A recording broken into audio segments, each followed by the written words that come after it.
नमस्कार, मैं राकेश परमार और आप देख रहे हैं महत्वपूर्ण मुद्दा। मित्रों, महत्वपूर्ण मुद्दे में तो आज बहुत सारा महत्वपूर्ण मुद्दा था।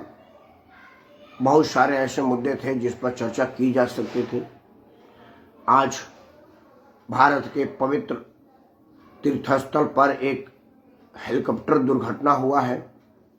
कौन इसका दोषी है, यह बड़ा महत्वपूर्ण मुद्दा था, क्योंकि मानव क्षति, वो भी सत्य सनातन धर्म के आराध्य की दर्शन करने में जो हुआ है वो अपूरणीय क्षति है। विषय ये भी बहुत महत्वपूर्ण था। विषय ये भी बड़ा महत्वपूर्ण था कि आज लालू प्रसाद यादव के पुत्र की सीबीआई रिमांड को जमानत कैंसिल करने की जो बात आई थी उसको अदालत ने नहीं माना। यह भी था, लेकिन महत्वपूर्ण विषय को मैंने छोटा करने के लिए कि ये गंभीरता से समझें और कम समय में ज़्यादा बात समझें, इसलिए मैं और कुछ ना पाते हुए सिर्फ जो आज मुद्दा बनाया है उस पर चर्चा करते हैं। मित्रों, हमारे देश में परसेप्शन बिल्ड होता है दो चीज़ों से। एक तो समाचार चैनल पर प्रसारित होने वाले खबरों से और दूसरा अदालत के निर्णयों से। और इन दोनों ही जगह खबर चलाने का माध्यम बनता है अदालत में जांच एजेंसी और चैनलों पर संवाददाता। दो लोगों का रोल बड़ा महत्वपूर्ण है। मैं पहला जांच जो चर्चा करूंगा वो भारतीय जांच एजेंसियों के जांच पर करूंगा। मित्रों, भारतीय जांच एजेंसियों के जांच से बहुत ज्यादा आंच आता है तत्कालिक सरकार पर, कंसर्न डिपार्टमेंट पर और संबंधित आदमी पर, शख्सियत पर, हैसियत पर। जांच से प्रभावित उन लोगों के प्रभाव पर, उससे पड़ने वाले सामाजिक प्रभाव पर कुछ दो चार बानगी दूंगा। मामला तो बहुत है। 1952 से लेकर के अब तक की चर्चा अगर मैं करने लगूं तो मेरा 15-20 मिनट का कार्यक्रम होता है। ज़्यादा से ज़्यादा मैं 30 मिनट तक का रखता हूं, लेकिन 30 मिनट बहुत कम होगा, इसलिए मैं दो चार वानगी आपको दे देता हूं। आमतौर पर जो सबसे बड़ी जांच और घोटाले की समाचार हमारे देश में आई वो था बोफोर्स तोप घोटाला। जांच एजेंसियों में सबसे प्रखर, तेज और ईमानदार मानी जाने वाली जांच एजेंसी सीबीआई को सौंपी गई थी। आज तक बोफोर्स तोप में दलाली हुई कि नहीं हुई यह बात किसी को पता नहीं है। कोई पुख्ता प्रमाण और स्पष्ट साक्ष्य किसी के विरुद्ध, किसी के पक्ष में नहीं आया। मैं यह नहीं जानता कि बोफोर्स तोप में दलाली ली गई थी कि नहीं ली गई थी, क्योंकि मैं सरकार का या विपक्ष का कभी अंग रहा ही नहीं, ताकि मुझे इस बात की कहीं से कतई कोई उम्मीद भनक लगे। ना ही मैं इस पोजीशन में हूं कि बोफोर्स कंपनी मुझको कोई बात बताती, ना ही मैं कोई खोजी पत्रकार हूं कि अपने स्रोतों से इस बात की मालूमात करता, इसलिए मुझे कुछ मालूम नहीं। मैं तो भारतीय जांच एजेंसियों के जांच के ऊपर बात कर रहा हूं। तत्कालिक राजनीतिक दल के लोगों ने राजीव गांधी के सरकार के ऊपर एक बहुत बड़ा इल्जाम लगाया कि जी बोफोर्स में दलाली ली गई थी। 415 संसदीय सीट जीतने के बाद बने प्रधानमंत्री की मिस्टर क्लीन की छवि को इतना ज्यादा धक्का पहुंचा कि वह सरकार बचाने में कामयाब नहीं रहे। उनकी दुर्गति इतनी ज्यादा हो गई कि आज उनके पुत्र के पास विपक्ष के नेता के बराबर भी हैसियत नहीं है। वो बेचारा कश्मीर से कन्याकुमारी तक पदयात्रा कर रहा है कि कुछ पोजीशन मजबूत कर ले, कुछ सम्मानजनक सीट प्राप्त कर ले। अब बोफोर्स में दलाली हुई कि नहीं हुई, परसेप्शन से सरकार बदल गई, यह तो बात जग जाहिर है कि राहुल गांधी के पिता राजीव गांधी की मिस्टर क्लीन की छवि को ऐसा धक्का लगा कि आज तक उस पर कोई सुधार के गुंजाइश दिख नहीं रहे, आगे भी नहीं दिख रहा है। अब जांच एजेंसियों की जांच अब तक यह नहीं बताई कि उसमें कोई दलाली ली गई थी, सिर्फ परसेप्शन पर निकल गई। और परसेप्शन बिल्ड हुआ समाचार चैनलों पर प्रसारण से। तब चैनल इतने ज्यादा नहीं थे, लेकिन अखबार में रोज बोफोर्स दलाली, बोफोर्स घोटाला का चर्चा होता था। पत्र पत्रिकाएं तत्कालिक इस बात से भरी रहती थी। हम सब लोग भी उस वक्त खबरों को समझने पढ़ने की सलाहियत पा चुके थे और हमने पढ़ा देखा और तत्कालिक सरकार के प्रति क्षोभ व्यक्त किया और कहा कि इस तरह के बेईमान घोटालों की इस देश में क्या जरूरत है। आते हैं दूसरी बात पर। आज जो विषय जिस वजह से मैं आपके सामने आया हूं वो आया हूं कि आर्यन खान को कोर्ट से क्लीन चिट मिल गई है। मामला चूंकि आर्यन खान का था तो आर्यन खान का पसंदीदा चैनल एनडीटीवी पर इसको प्रमुखता से दिखाया गया। हालांकि बाकी किसी चैनल पर यह समाचार नहीं आया। मुझे नहीं मालूम, कोई एक आध मिनट के लिए आकर निकल गया हो तो मैं नहीं कह सकता, क्योंकि अगर जब मैं जिस टाइम में एनडीटीवी बता हो सके उसी टाइम किसी और चैनल पर भी हो क्योंकि मैं प्राइम टाइम में अपने समाचार में आपके सामने संबोधन में आने से पहले सभी समाचार चैनलों को एक बार देख लेता हूं, ताकि कोई पक्ष का समाचार, विपक्ष का समाचार और निष्पक्ष का समाचार से मेरे लिए निष्पक्ष मुद्दा मिल सके। क्योंकि मेरे पास देश भर में संवाददाता तो फैले नहीं है। मुद्दे की तलाश में मैं खबरों पर ही निर्भर रहता हूं और खबरों के इतनी ज्यादा सत्यता संदिग्ध है कि मुझे तरह तरह के चैनलों का सहारा लेना पड़ता है। निजी चैनलों, यूट्यूबरों और फेसबुक, यूट्यूब और सोशल मीडिया तक का भी मैं सहारा लेता हूं और तब जा करके मुद्दा उठाता हूं कि यह मुद्दा बात करने योग्य होगा, क्योंकि इसमें कुछ सच्चाई नजर आती है।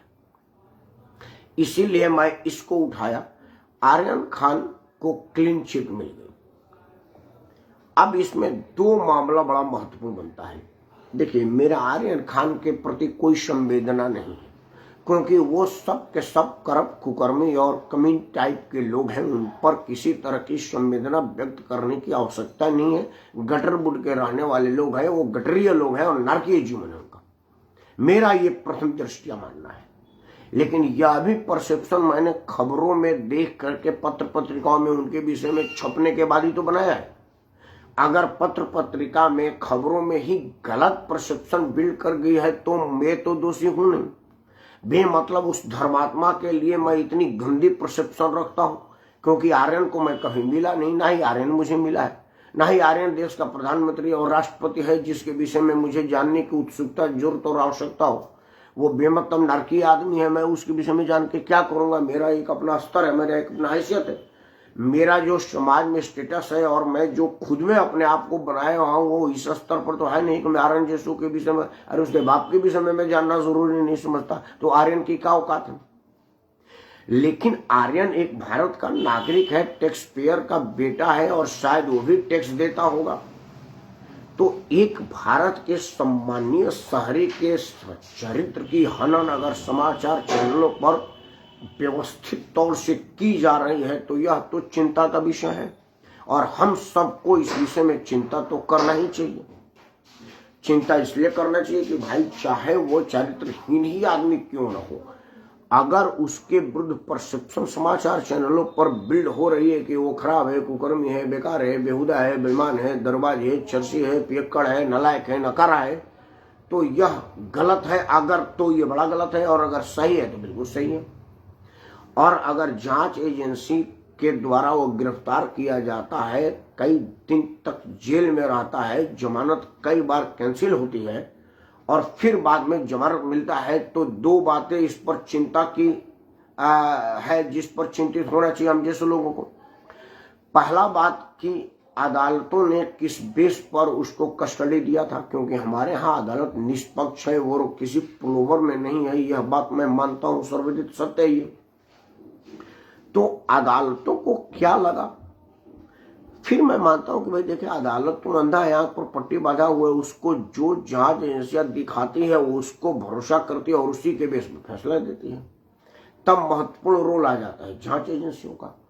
तब इसमें दो रोल है कि तत्कालिक जांच एजेंसी ने ऐसा क्या जांच किया जिसमें अदालत गुमराह हुई और उसको जेल में डालना पड़ा, और अभी वाले जांच एजेंसी ने क्या जांच की जिसमें वो सारी तथ्य गलत साबित हुई।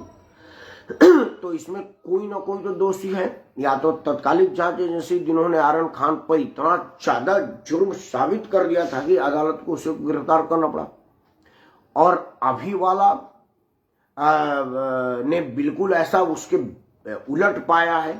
मामला तो एक ही, अपराध तो एक ही होगा, या तो आर्यन खान उस ड्रग रैकेट का हिस्सा होगा जिस बेस पर उसको सजा हुई थी, कस्टडी मिली थी, या उसका हिस्सा नहीं हुआ होगा। तो जांच, एक ही जांच एजेंसी के दो लोगों के जांच में दो तरह की बात कैसे आ रहा है, यह एक विषय है कि नहीं, और इस विषय पर हर आदमी को बिल्कुल गंभीरता, ईमानदारी और साफ गोई से सोचना चाहिए कि नहीं। आज का विषय मेरा यही है मित्रों। एक बात और जांच एजेंसियों के जांच पर आती है, बाकी और न्यायालय पर भी आऊंगा, बाद में आऊंगा। एक मामला बनता है बिल्किस बानो के बलात्कारियों का जेल से रिहाई। अब सवाल है कि बिल्किस बानो के बलात्कारियों ने बलात्कार किया कि न किया, ये तो जांच एजेंसी के ऊपर होगा।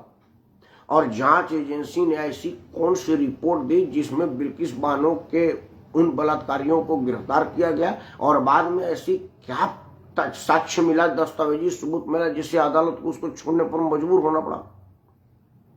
इन सब विषयों की बात को गंभीरता से लिया जाना चाहिए कि नहीं, क्योंकि जांच एजेंसी इतनी साधारण मत समझे कि कोई छोटी मोटी बात हो। किसी जांच एजेंसी ने मेरे विषय में, मेरे विरुद्ध में जांच नहीं किया कि मैं राकेश परमार फेसबुक में बोलता है ये जेल के काबिल है कि बेल के काबिल है।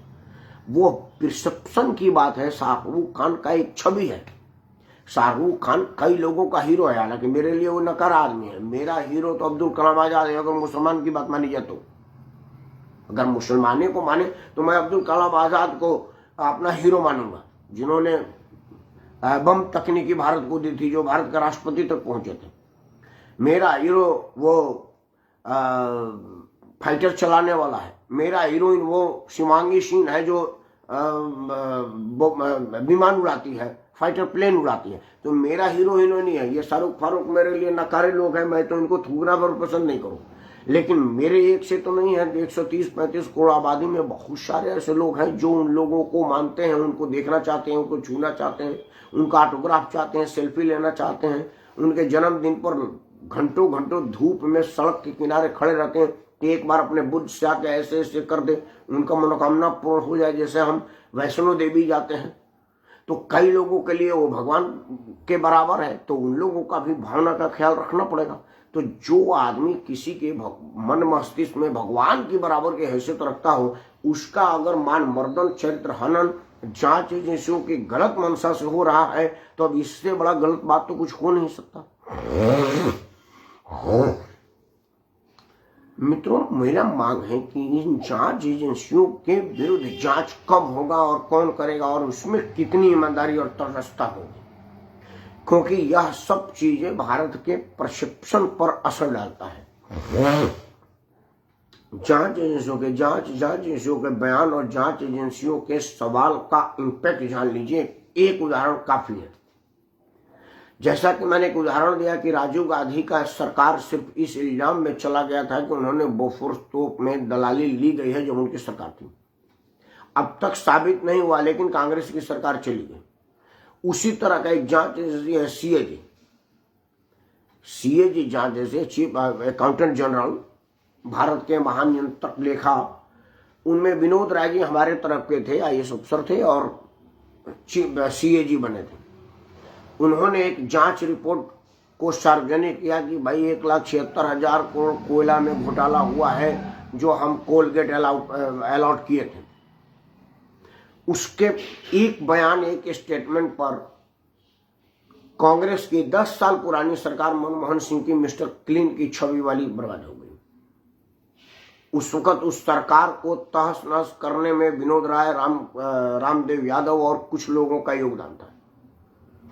अब आज दोबारा रिपोर्ट आया कि भाई इस तरह की कोई दलाली ली ही नहीं, मतलब कोई घोटाला ही नहीं हुआ था। 1,76,000 करोड़ कोरी कल्पना थी और बकवास थी। अब कुछ दिनों के बाद वो बकवास साबित हो गई, लेकिन उसका इंपैक्ट क्या पड़ा, उसका नुकसान क्या हुआ। मनमोहन सिंह जैसे क्लीन छवि वाले आदमी के 10 साल पुरानी सरकार चली गई, वापस लौट कर आई। अब 8-9 साल से भाजपा की सरकार। अब सिर्फ बयान में ये आ लेने से कि वो बातें गलत पाई गई से क्या वो माफ के योग्य है, और उसका जुर्माने का क्या मूल्य होगा जो बयान एक पूरे के पूरे सरकार को अपदस्थ कर दी, बर्बाद कर दी, खत्म कर दी, तहस-नहस कर दी। इन सब विषयों पर जन जागरण की आवश्यकता है कि नहीं है, कि हम इस बात पर ही बवाल करेंगे कि भाई 200 यूनिट फ्री मिलनी चाहिए कि नहीं मिलनी चाहिए। हम इस बात पर बवाल करेंगे कि भाई अब इस जाति को जनरल कास्ट में रखना है या अब ST/ST में रखना है या SC/ST में रखना है, या इसको पिछड़ी मानना है या अगली मानना है। क्या इस बात पर लड़ाई होगी? या इस बात पर लड़ाई होगी कि भाई भगवान बजरंग बली बड़े आदमी थे, ये वनवासी थे या ब्राह्मण थे? इन सब मुद्दों पर बात होगा, क्योंकि जो चीजें एक पूरी की पूरी सरकार बदल देती है उस पर बहस होना चाहिए। अब कुछ बात हमारे विद्वान न्यायाधीशों की करता हूं, पूरी इज्जत, ईमानदारी और शराफत से शीश झुका के प्रणाम करते हुए, क्षमा मांगते हुए अपने विद्वान न्यायाधीशों से, क्योंकि मैं जो कहने जा रहा हूं अदालत का अवमानना नहीं, अदालत को आईना है, और आईना और अवमानना दोनों में बड़ा फर्क है। अवमानना करने की मेरी औकात नहीं है, अवमानना मेरे से हो ही नहीं सकता, क्योंकि आप चांद सूरज हो, आप पर थूका ही नहीं जा सकता। अगर कोई आदमी आप पर थूकता है तो पलट के थूक उसके चेहरे पर ही आएगी, आप पर नहीं आएगी, क्योंकि आप तो बड़े दूर है। मुझ जैसा साधारण आदमी की हैसियत ही नहीं है कि आपका अपमान कर सके। हैसियत विद्वान न्यायाधीशों और न्यायपालिका, आपको एक बार पुनः क्षमा मांगते हुए प्रणाम करता हूं कि मैं आपका अपमान करने नहीं जा रहा हूं, आपका अवमानना नहीं हो रहा है, आपको आईना दिखा रहे हैं। अब जो सबसे तत्कालिक अदालत का बयान है जिसे देश भर में बवाल मच गया था, वो था हमारे विद्वान न्यायाधीश ने भाषणबाजी में कह दिया था कि नूपुर शर्मा के वजह से देश में बवाल मच गया, इसको तो माफी मांगना चाहिए। हालांकि यह उन्होंने स्टेटमेंट में नहीं लिखवाया, ऑर्डर में नहीं लिखवाया, और वो लिखवा भी नहीं सकते क्योंकि उसमें कोई फैसला ऑर्डर पर आया ही नहीं था, और वैसे भी सुप्रीम कोर्ट में कोई ऑर्डर पास होता नहीं। सुप्रीम कोर्ट में फैसला गलत है या सही है यह जांच होता है, वो तो एक तरह से जांच एजेंसी होगी, फैसला देने का काम तो उसका है ही नहीं। और सबसे मजे की बात है कि विद्वान न्यायाधीश की विद्वता को एक बार पुनः प्रणाम करते हुए मैं कह रहा हूं कि नूपुर शर्मा ने उनके यहाँ यह कहने का एप्लीकेशन नहीं लगाया था कि जी मेरे टीवी डिबेट में बोले गए बयान पर कोई निर्णय ले या ना ले। उन्होंने ये कहा था कि चूंकि मैं एक ही स्टेटमेंट एक ही जगह पर एक ही समय में दी हूं और 1000 से ज्यादा FIR देश भर में मेरे को हो गया है, तो भारत के संविधान में ये प्रोविजन है कि अगर एक ही अपराध, एक ही बयान, एक ही गलती के लिए अगर एक से ज्यादा FIR हो तो सुप्रीम कोर्ट उसको क्लब कर देती है, उसको एक जगह कर देती है। यह वो अधिकार है और भारत के दिए अधिकार का भारत के नागरिक होने के नाते वो उसका इस्तेमाल कर रही थी। माननीय सर्वोच्च न्यायालय को तो प्रथम दृष्टया ये कहना चाहिए था कि ठीक है, मैं ये डायरेक्शन देता हूं कि भाई जितने भी FIR इस मामलों से संबंधित हो रहा है उसकी एक जगह जांच हो और भारत की केंद्रीय जांच एजेंसी करे, CBI करे या दिल्ली पुलिस करे, क्योंकि लड़की दिल्ली में रहती है और बयान भी उसने दिल्ली में ही दिया है, तो टेक्निकली दिल्ली में ही होना चाहिए। वो कहने ये गए थे, लेकिन पूरी भाषणबाजी करने की हमारे विद्वान न्यायाधीशों की आदत चूंकि जाते जाते जाती है, वो गए नहीं और उनके एक बयान भाषणबाजी में, बयान नहीं था, स्टेटमेंट नहीं था, ऑर्डर नहीं था, निर्देश नहीं था, डायरेक्शन नहीं था, सिर्फ बयान भाषण था जो आम बोल चाल में बोल देते हैं वकीलों से चर्चा करते हुए। उसी को विपक्ष ने उठाया, टीवी डिबेट में लगाया और पूरे देश में कत्लेआम मच गया। आपके एक भाषण से 4 लोगों की गला रेत दी गई और आप चुपचाप बैठे हुए हैं। जांच एजेंसियों की जांच तो संदेह के घेरे में है, क्योंकि वह तत्कालिक सरकार के नेतृत्व में काम करती है और उसके अंडर काम करती है। तो सरकार बदलती है तो जांच एजेंसी का तरीका भी बदल जाता है। यह बात हम भोपाल से जो सांसद चुनी गई है उसके विषय में हमने देखा है। समझौता ब्लास्ट में जब कांग्रेस की सरकार थी तो पिंक टेररिज्म का, एक सेफ्रून टेररिज्म का स्लोगन चला था और जितने सत्य सनातन धर्म के मानने वाले थे उसमें से बहुतों को आतंकी घोषित करने का प्रयास हुआ था और ये जांच में पाया भी गया था। लेकिन सरकार बदला, भारतीय जनता पार्टी की सरकार आई तो ये सब के सब लोग निर्दोष साबित हुए और समझौता ब्लास्ट में कोई सत्य सनातनी का कोई हाथ नहीं था। केस एक, फैसला एक, जांच एजेंसी के लोग भी एक ही, लेकिन जांच 2, क्योंकि निजाम बदल गया। यह एक विषय चिंता का है जिससे हम लोगों को सोचना पड़ेगा, विचार करना पड़ेगा। इन्हीं मुद्दों पर मैं आपसे बात कर रहा हूं कि विद्वान न्यायाधीश आखिर एक ही संविधान पढ़ा हुआ आदमी 2 तरह की सोच कैसे रखता है। ज्ञान वापी मामले पर विद्वान न्यायाधीशों की राय भिन्न क्यों थी?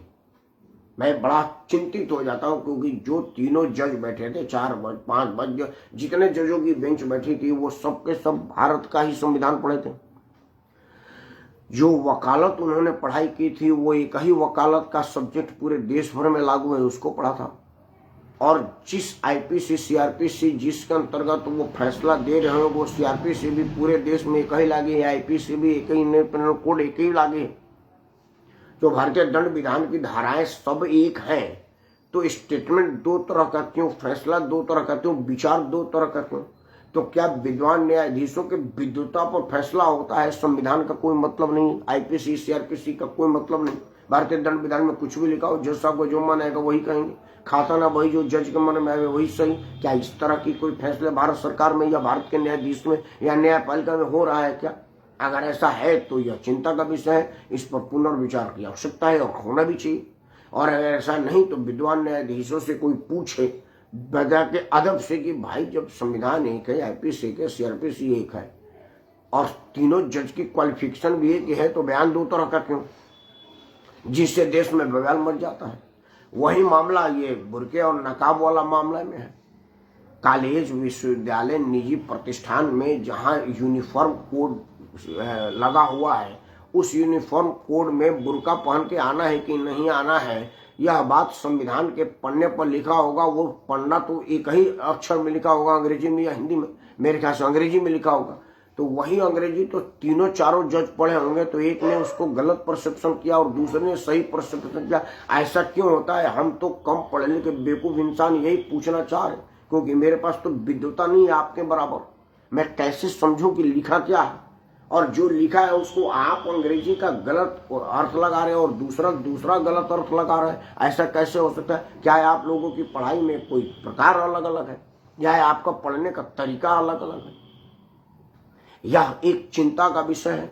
हम जैसे नापढ़ अनपढ़ लोग, ना समझ लोग क्या कहेंगे, यार ऐसा कैसे हो सकता है कि 3 जज है, उसमें से 2 जज कह रहे हैं कि हिजाब पढ़ना नहीं चाहिए और एक कह रहे हैं कि पढ़ना चाहिए। तो हमारी जांच एजेंसियां कि जांच 2 अलग अलग तरह का होता है, मामला एक ही है। हमारे विद्वान न्यायाधीशों का फैसला अलग अलग तरह का होता है, जबकि मामला एक ही है।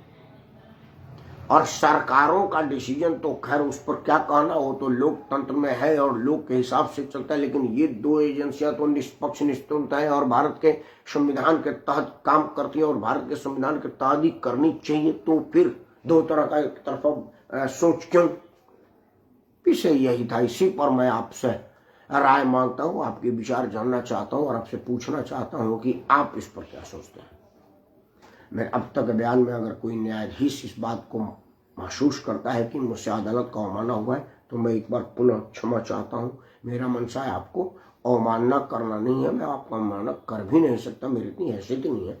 मैं तो आईना दिखा रहा हूं कि देखिए आपका ही निर्णय है, एक आदमी हाँ कह रहे, एक आदमी ना कह रहा है, तो अवमानना आप कर रहे हैं कि हम कर रहे हैं? विचार तो ये होना ही चाहिए। और आप सबसे कि अपना अकल लगाएं, बहकावे में ना आए, क्योंकि अपना अकल लगाएंगे तो पाएंगे कि बहुत सारी चीजें आप समझ रहे हैं जिसको नेता लोग आपको समझने नहीं दे रहे हैं।